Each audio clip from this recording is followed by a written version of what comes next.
বুঝতে হয়।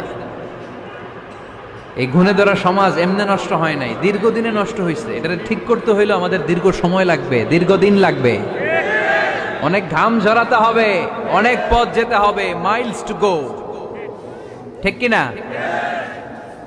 তাহলে রাগ দেখানো যাবে না। রাগকে কি করব?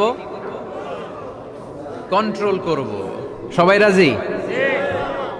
যারা হাত তুলছিলা যে আমার রাগ বেশি, তোমাদের জন্য tips, how to control anger, কিভাবে রাগ কমাতে হয়।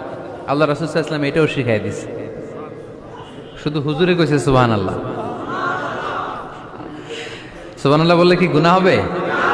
একবার সুবহানাল্লাহ বললে আকাশের জমিনের মাঝখানে সব ফাঁকা জায়গাটা সওয়াব দিয়ে ওই সওয়াব আল্লাহ আপনার আমলনামায় ঢুকায় দিবে।